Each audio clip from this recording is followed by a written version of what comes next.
Salut à toi et bienvenue sur la chaîne de Krav Maga 16, la chaîne YouTube que nous avons mise en place spécialement pour le confinement, qui continuera vraisemblablement tout le long de l'année. Je te rappelle, donc c'est 10 minutes chrono tous les jours à midi, du lundi au vendredi, sur une technique en particulier. Le sujet du cours du jour, c'est la menace pistolet au niveau de la tête. Donc, je ne vais pas vous rappeler ce que c'est qu'une arme à feu. Vous pouvez vous référer à qu'est-ce qu'une arme à feu que vous avez certainement peut-être regardé, même si ça dure un petit peu longtemps, c'est pas grave, ça permet de comprendre. Donc là, on le verra mieux avec partenaire, la personne est au niveau de ma tête. Si par défaut, donc tout de suite je parle des éléments qu'il faut améliorer immédiatement. Si la personne vous a menacé à cet endroit-là, c'est pas forcément utile de s'avancer pour se mettre contre l'arme. Sachez bien que au moment, même si c'est vous qui avez le temps de réaction puisque vous êtes menacé, c'est vous qui allez bouger. Il n'en reste pas moins que la personne a peut-être un temps de réaction très rapide aussi, va tirer. Plus vous serez collé, moins vous aurez de chances de vous extraire. Donc si la personne vous colle et qu'elle n'oppose pas de résistance et que vous pouvez reculer un petit peu, ça vous laisse un peu plus de chance. Si maintenant elle est ici, ben à ce moment-là, on va faire ce qu'on appelle le plan B. Donc ça, c'est la première chose. Faites très attention à ça. Euh, Maintenant, je me recule un petit peu. Donc ici, lorsque vous êtes attaqué, peu importe le bras, on va dire que c'est donc le bras droit de la personne, donc elle est ici. Moi, je vais non seulement bouger ma tête, mais également je vais compenser le fait que j'ai bougé ma tête. Si je bouge ma tête comme ceci, je me pousse ici comme ça, comme ceci, et bien là, en fait, je me trouve dans mon creux d'équilibre, et en fait, soit je me fais mal, soit je me déséquilibre vers l'arrière, mais en tout cas, ça va m'empêcher de revenir vers la personne. Ça, j'aimerais bien que vous le compreniez tout de suite parce que ça va être le point de base de l'intégralité des défenses sur arme à feu. Donc ici, le premier mouvement qu'on doit avoir, c'est ceci. Donc là, je suis bien sorti de l'axe. Ici, j'ai fait partir ma tête en premier. Et pour l'instant, on ne parle pas des bras. Et j'ai compensé immédiatement, puisque je suis allé vers ce côté-là. Donc lui, c'est un droitier. Donc moi, je vais aller sur ma gauche, puisque c'est son bras droit. Je vais tenter d'aller vers le côté extérieur. Donc ici, je bouge, hop, et pour l'instant, je ne mets pas le bras. Donc là, j'ai compensé, vous voyez bien que maintenant, si je vous le fais de profil ici, eh bien, j'ai ma tête qui est au niveau de mon talon. Donc ça, c'est très intéressant, c'est-à-dire que mon centre de gravité s'est redirigé en fonction du placement de ma tête. Donc ça, c'est très intéressant à prendre en compte.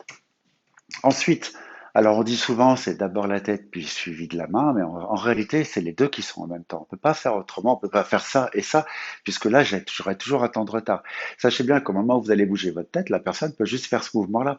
Déjà elle a tiré une fois, donc bon, imaginez-vous le bruit que ça fait, donc ça veut dire que vous n'avez plus de tympan, vraisemblablement, le tympan droit, mais également, donc elle est toujours en capacité de pouvoir tirer, ou tout du moins de vous viser. Donc ici, d'abord la tête, puis suivi immédiatement du bras. Alors, je vous fais un petit zoom sur le bras. Le bras, en fait, il va monter comme ceci. Et il va être aidé légèrement par la hanche. Donc, je ne sais pas si c'est facile à voir avec la caméra, mais en tout cas, je vais tenter de vous le montrer de profil. Donc ici, la personne est son bras gauche, et là, je vais intervenir avec mon bras droit. Donc ici, hop, je vous le fais face à vous. Ici, tête, et le bras immédiatement. Et le bras, en fait, il va faire une trajectoire la plus directe possible. Donc, on va tenter d'aller vraiment le plus direct. On va l'attraper un peu comme Pac-Man, pour les vieux comme moi qui avons joué à ce jeu vidéo. Donc, c'est pouce vers le bas et les autres doigts vers le haut. L'idée, c'est de l'attraper ici, comme cela. On verra tout à l'heure avec partenaire, il y a deux variantes, proches de la queue de détente ou un peu plus éloignées. Vous verrez que c'est assez facile à comprendre.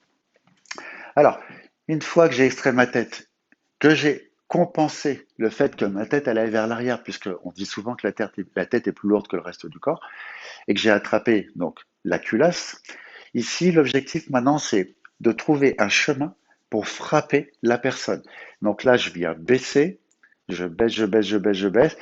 J'ai fait partir mon poing parce que comme vous le savez maintenant c'est toujours un départ du poing suivi du reste du corps. Et ici, boum, j'ai frappé. Ok, donc une fois que je suis là, j'ai frappé, j'ai frappé. Ça sert pas à grand chose, et on le verra tout à l'heure avec le partenaire, d'être collé à la personne. Ensuite, je ne repasse jamais devant la bouche de feu. Et moi, pour faire ça, en fait, je tourne la porte. Ce qui fait que maintenant, la bouche de feu est par ici. C'est-à-dire qu'elle est presque sur lui, ou tout du moins, elle est vers le haut. Je viens chercher le chien qu'on a vu tout à l'heure, qu'on a vu dans le cours précédent. Je ramène à moi, je fais un quart de tour et je sors dans le sens opposé.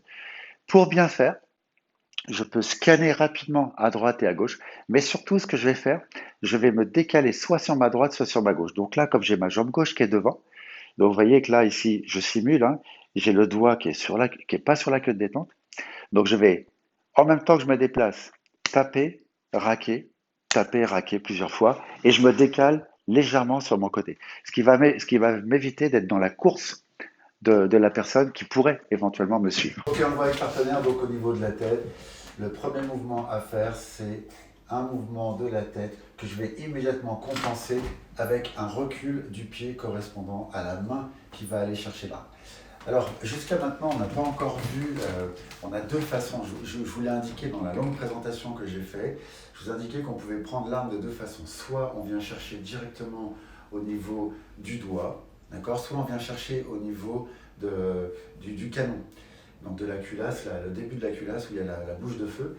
En fait, lorsque je suis, donc je vous fais un petit zoom là-dessus, mais ça va être assez rapide, lorsque je suis au niveau du doigt, et si la personne est vraiment forte, ça va être compliqué de la faire plier.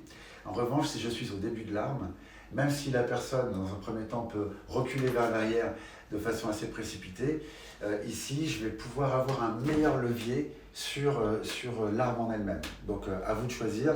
Moi, c'est tout choisi, ce sera toujours le début de l'arme, parce que par défaut, je veux pouvoir plier la personne pour pouvoir faire la suite. Donc ici, premier temps, tête, hop, là je suis sorti de l'axe. Vous avez vu qu'en fait j'ai compensé, donc la tête elle est au niveau de mon talon, j'ai compensé, ma main elle n'est pas par hasard sur mon torse, elle n'est pas ici, hein, parce que derrière ce que je vais faire d'abord partir mon poing pour donner mon coup du piston. Là, ce qui est très important, c'est que la bouche de feu ne soit pas vers vous. Donc je vous propose de la tourner un peu. C'est ce que je vous ai dit tout à l'heure hein, sur le zoom. Tournez la poignée de votre porte, je tourne la poignée de ma porte. De plus, ce qui est très intéressant, c'est que le doigt est complètement prisonnier. La personne elle n'a pas d'autre alternative. Donc ça veut dire que je n'ai pas besoin d'être côte à côte. Ici, ça suffit largement. Je frappe une fois, deux fois. Ensuite, ce que je viens chercher, c'est le chien. Ici, dans le même temps, je peux donner un coup de genou, c'est pas complètement idiot, mais en faisant attention à ne pas ramener l'arme à soi. D'accord. Je donne un coup de genou, je fais faire un quart de tour, parce que ce que je veux, c'est sortir dans le sens du doigt.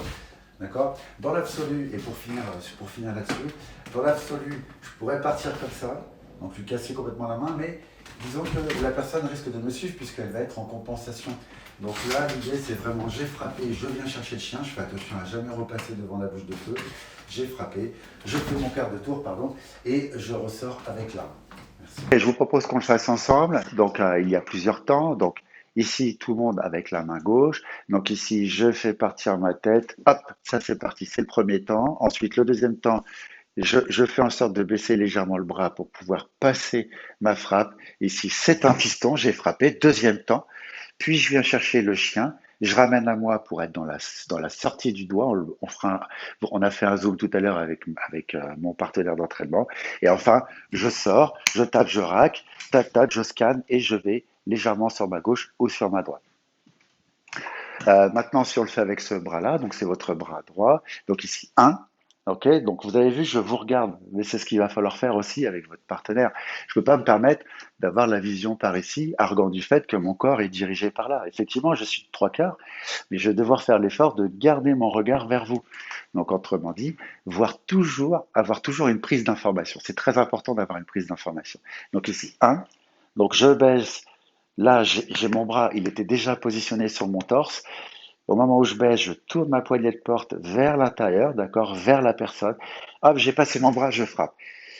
Une fois que je suis ici, je viens chercher le chien, quart de tour, et je sors. Boum, tape, rac, et je m'en vais. Merci d'avoir suivi ce cours. J'espère que ça t'a plu. N'hésite pas à t'abonner, à partager ainsi qu'à liker.